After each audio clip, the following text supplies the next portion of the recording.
ഞാനിന്ന് രാവിലെ തന്നെ കുളിച്ച് റെഡിയായി നിൽക്കുന്നത് ഒരു സ്ഥലം വരെ പോകാനാണ്. എവിടേക്കാണ് പോകണതെന്ന് ഈ വീഡിയോയുടെ അവസാനം പറയാം കേട്ടോ. അപ്പോൾ വീഡിയോ അവസാനം വരെ കാണുക. അപ്പോൾ സാധാരണ ചെയ്യുന്ന പോലെ തന്നെ കുളിച്ച് നേരെ വന്നേച്ചും പുറത്തേക്ക് ഇട്ടുകൊണ്ട് പോകണം. നല്ല ഡ്രസ്സ് എടുത്തിട്ട് ഇനി സാധാരണ മേക്കപ്പ് രീതിയൊക്കെ തന്നെ മോയ്സ്ചറൈസർ, സൺസ്ക്രീം, ബോഡി ലോഷൻ അങ്ങനത്തെ സാധനങ്ങളൊക്കെ തേച്ച് കണ്ണും പുരുവൊക്കെ എഴുതി മുടിയൊക്കെ കെട്ടിയുള്ള പോക്കാണ്. ഇന്നും അത് തന്നെയാണ് പതിവ് പോലെ. അപ്പം ആദ്യം ഞാൻ ഹാഫ് ഒന്ന് ഒരുങ്ങിയിട്ടുണ്ട്, ലിപ്സ്റ്റിക്കൊന്നും ഇട്ടിട്ടില്ല. ഇനി പോയിട്ട് എനിക്ക് ഫുഡ് കഴിക്കണം, ഫുഡ് എടുത്ത് വെക്കണം, പിന്നെ മുട്ട വറുക്കണം, ദോശ ഉണ്ടാക്കണം, അങ്ങനത്തെ കുറച്ച് പരിപാടി കൂടി ഉണ്ട്. അപ്പം രാവിലെ കുറച്ച് പണി വേറെ ഒതുക്കിയിട്ടുണ്ട്, തുണി കഴുകുക അങ്ങനത്തെ പരിപാടിയൊക്കെ രാവിലെ ചെയ്തിട്ടുണ്ട്. ഇനി ബാലൻസ് ഉള്ളതാണിത്. അപ്പോൾ ചോറൊക്കെ അമ്മ റെഡിയാക്കി വെക്കും. ഇനി ഇതൊന്ന് എനിക്ക് പാത്രത്തിലാക്കുക എന്നുള്ള പണിയാണ്. ഇന്നലെ വരെ പാത്രത്തിലാക്കി തന്നായിരുന്നു. അപ്പോൾ ഇന്ന് ഞാൻ ഓർത്തു അത് ശരിയാകുന്നില്ല, ഇതിൻ്റെ അളവ് കൂടിപ്പോകുന്ന പോലെ ഒരു സംശയം, അതുകൊണ്ട് ഞാൻ തന്നെ ആക്കാമെന്ന്.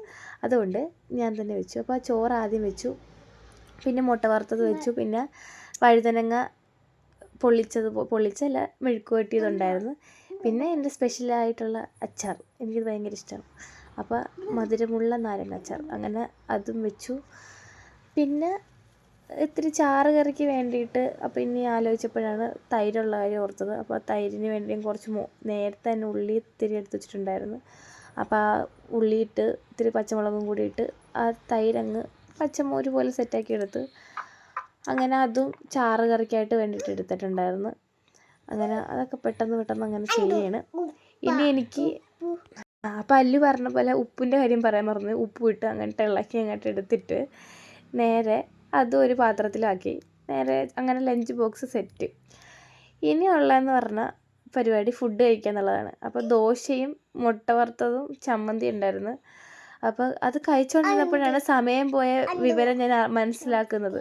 അതുകൊണ്ട് ഞാനത് പകുതിയാക്കിയിട്ട് നേരെ പോയി മുടി കെട്ടാൻ പോയി. അപ്പോൾ അത് പകുതിയോടെ വെച്ചേക്കണുണ്ടപ്പോൾ ഇപ്പോൾ സന്ദീപേട്ടൻ എനിക്ക് വന്ന് വാരിത്തരുവാണ്. ഞാൻ മുടി കെട്ടുന്ന സമയത്ത് സന്ദീപേട്ടൻ അത് വാരിത്തരുന്നു. അത് അമ്മേൻ്റെ വയറ്റിലോട്ട് പൊക്കോളും. അങ്ങനെ സന്ദീപേട്ടൻ അത് വാരിത്തന്നുകൊണ്ടിരിക്കുന്ന സമയം കൊണ്ട് ഞാൻ മുടിയൊക്കെ കെട്ടി സെറ്റാവുകയാണ്. അതിനിടയ്ക്ക് ഞാൻ സമയമൊക്കെ നോക്കുന്നുണ്ട്. സമയം പോയിക്കൊണ്ടേ ഇരിക്കുകയാണ് സ്പീഡിൽ തന്നെ. പിന്നെ വേഗം റെഡി ആയിട്ട് ഞാൻ സന്ദീപേട്ടനും കൂടി നേരെ പോവുകയാണ്. അപ്പോൾ പോണ സ്ഥലം എവിടെയാണെന്ന് പറയാം. ഞാൻ 3 ദിവസമായി ജോലിക്ക് കയറിയിട്ട് സഞ്ജു ടെക്സ്റ്റൈൽസിൽ കയറിയിട്ടുണ്ട്, ഞങ്ങളുടെ വീടിൻ്റെ അടുത്ത് തന്നെ. അപ്പോൾ ഇന്നത്തെ വീഡിയോ ഇത്രയേ ഉള്ളൂ. ബൈ.